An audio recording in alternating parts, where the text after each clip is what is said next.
Ako naman Yun naman magtatanong talaga yung sa'yo, Jack nakasulat sa Roro. Tamsa.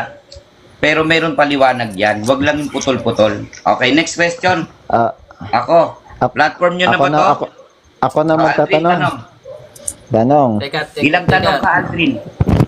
Siguro, pito din. Pito-pito Pito din. lang para. Sige.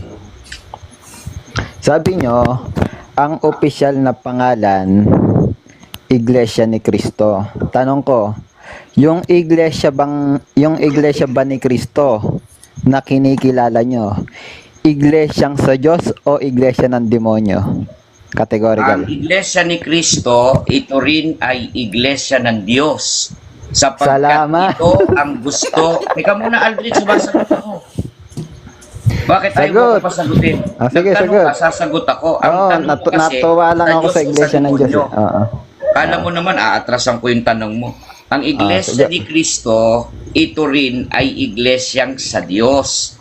Sapagkat si Cristo ang puno, ang Iglesia ang sanga, ang pananim ng Diyos ay ang puno ng ubas na yun si Cristo, kaya ang Iglesia ni Cristo, ito rin ay sa Diyos. Next question. Ayun. Malawang tanong. Sunod, pangalawang tanong. Dahil sabi mo, yung iglesia ni Cristo, iglesia din ng Diyos.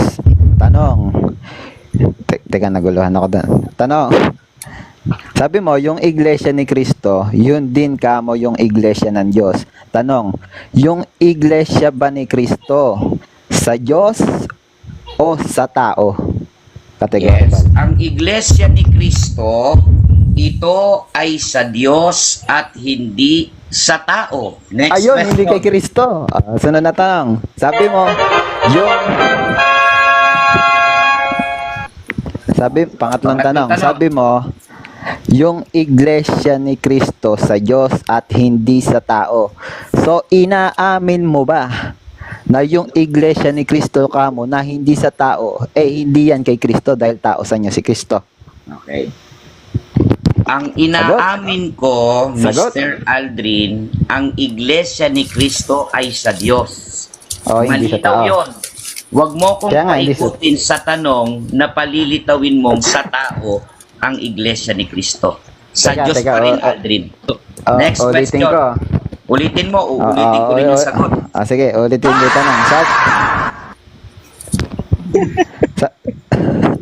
Sabi mo, yung iglesia ni Cristo, hindi sa tao. Sa makatuwid, sa Mateo 16:18, nung itinayo ni Cristo yung iglesia niya, hindi yun sa kanya dahil tao siya. Tama ba?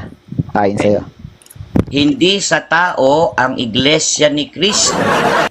Teka muna, Kuya Elipin. Medyo mamaya ka magpatugtog pagtapos ko magsalita. Ano? Ang Wait lang, Iglesia bro. ni Cristo Nagagulo din ako, bro, ay Elipin. hindi sa tao. Sapagkat ito ay pananim ng Diyos sa puno na si Cristo at ang mga miyembro ay sanga nito. Kaya ang opisyal na pangalan ay Iglesia ni Cristo at hindi Iglesia ng Diyos. Kahit sino pa na nasa taas na ito, pwede nating pagdiskusyonan o debate ang opisyal na pangalan. Iglesia ba ni Cristo o Iglesia ng Diyos? Next question, Aldrin. Sunod na tanong. Teka lang, bro. Panglimang tanong, Aldrin. Sunod na tanong. Sabi mo, yung iglesia ni Cristo, hindi sa tao. Tinatanggap mo ba na yung iglesia ni Cristo na hindi sa tao, ibig sabihin, hindi yan kay Kristo? Tama o mali? Hindi ko Ano sabi niyan? tatanggapin yan dahil ang pangalan nga ng aming iglesia, Iglesia ni Cristo, na ito ay pananim ng Diyos na puno, na si Kristo ang pinakapangulo, ang iglesia o miyembro'y katawan, yun din ang sanga. Ang magsasaka ay ang Diyos, ang nagmamay-ari sa puno ay ang Diyos. Kaya, Iglesia ni Cristo, ito rin ay sa Diyos. Next question, Aldrin. Ayan. Medyo maganda na yung sagot. Sabi niya, yung iglesia daw ni Cristo, hindi daw sa tao. Tanong, yung iglesia ni Cristo na itinatag ni Manalo, kay Kristo ba yan o hindi? Okay, lilinawin ko lang yung tanong mo ha. Walang itinatag na iglesia si kapatid na Felix Manalo. Ala akong tanong na Manalo. Ay hindi, kasasabi mo pa lang doon sa premise mo eh. Itinatag Ulitin niyang ko Manalo. Ulitin mo yung tanong mo, ayusin mo yung tanong mo. para Ulitin ko. mabilis ako sa'yo. Sabi mo, yung iglesia ni Kristo, hindi sa tao. Yung ipinarehistro ba ni Felix na iglesia ni Kristo, hindi ba yan pagmamayari ni Kristo? Okay. Ang iglesia ni Kristo ay pagmamayari ni Kristo at ito rin ay pagmamayari ng Diyos dahil ang iglesia ni Kristo ito rin ay sa Diyos. Okay? Pangpitong tanong mo na, Aldrin. Sunod na tanong. Sabi mo, yung iglesia ni Kristo hindi sa tao. Tapos yung sunod mo sagot, yung iglesia ni Kristo pagmamayari ni Kristo. Tanong, ano sa dalawang sagot mo yung mali mong sagot? Alin doon? Okay. Hindi sa tao o Okay pagmamayari ni Kristo? Sa dalawang tanong ko, sa dalawang sagot ko, sa tanong mo, parehos tama yon. Dahil yung iglesia ni Kristo, kay Kristo rin yun. Na yan Ayun. ay pagmamayari ng Diyos. Kaya dun sa dalawang tanong mo, tama ang sagot ko. Huwag mong palitawin na kami ay iglesyang sa tao. Okay, tapos ka na, last na, Aldrin. Si Bruno last na Mads tanong naman. na lang. Tapos Last na ka na, tanong si na lang, Bruno bro. Mads na naman, nakapito ka na. Last na tanong na lang. Next, Bruno Mads. Hindi sa tao yun, di ba? Next, Yung Bruno iglesia ni Mads. Kristo. Kasi platform ko, ako tinatanong nyo, dapat ako nagtatanong, di ba? Hindi ko alam kung bakit ganun kaduwag tong mga si Elipin. O, Bruno Mads, tanong. Duwag pala siya. Kevin, ikaw sabi mo kanina hanggang 7 ka lang pero umabot ka ng 10. O, ikaw hanggang 10 ka para hindi ka na umiyak. Bakit naman Hanggang ikaw 10 constrain ka. mo sa... Hindi. Hindi ako umiiyak. Pito. O, ikaw hanggang 10 ka para hindi ka na sinasabi umiyak. lang natin, ang sinasabi lang natin, kapatid Tanong na na, Kevin. ano tanong? Ano, Bruno Hindi, Mads? teka Unang muna. tanong. Teka muna, platform namin to, kapatid na Kevin, you have to Yun nga, platform pay- nyo. Ako tinatanong nyo, dapat ako nagtatanong. Hindi, But, ano ka, nakipag-ano ka, kapatid na Kevin. O, sige, tatahimik ka Bro. to. Pagsabi ka na lang, pag magtatanong ka na.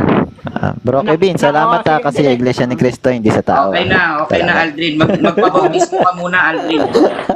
Hindi sa tao Si Kristo daw. Recorded na. Alam mo, Ipapadala ko kay Mid. kapatid na, Ipapadala ko kay kapatid Mid yan, bro. Si Kristo. Kapatid na Elipin, hindi naman tayo... O, ba't si Elipin na tinatanong mo? Kala ko ba magtatanong ka sa akin? Hindi, sabi mo nga, magsasalita muna O, ako. 10 tanong para kay Bruno Mads. Tanong, unang tanong, Bruno Mads. Kapatid Tahimik ka muna, Elipin, Kevin. mukhang Magulo hindi mo, yata naiintindihan ni kapatid ni Kevin yung sinabi niya. Ang sabi niya, magtatahimik muna siya, tapos magsasalita ako, tapos aantayin niya ako matapos. Pagtapos na akong tatanungin ko ulit siya, tsaka lang siya kikibo, yun ang sabi niya. Eh ngayon magsasalita Magkukwentuhan ako. muna kayo ni Elipin. Kinakausap ko muna si kapatid na Oh, sige, Elipin. sige, Sandali sige. lang kapatid na Kevin, ha? Marami ng oras eh. Oo. Ay mga kapatid na Elipin, hindi tayo magtatanong sa mga umaakyat sa atin kung hindi tayo binigyan ng consent noong nagtatanong. Kasi tama naman talaga na ang priority natin yung magtanong sa atin. Pero hiningaan natin siya ng consent di ba? Oo. Kaya wag mo sasabihin kapatid na Kevin na platform nyo to bakit ikaw ang tinatanong? Humingi kami ng consent sa'yo, baka lang nakakalimutan mo. 'Di ba? Yun yun. At saka pangalawa, kami binigyan ka, sabi mo nga kanina hanggang 7 ka lang magtatanong pero umabot ka ng 10 Pero syempre dapat marunong ka rin magbigay sa mga ibig magtanong pa ng additional clarification sa mga angka. 'Di ba? Kapatid na Elipin. Yung ibang mga kapatid baka meron pang gustong itanong.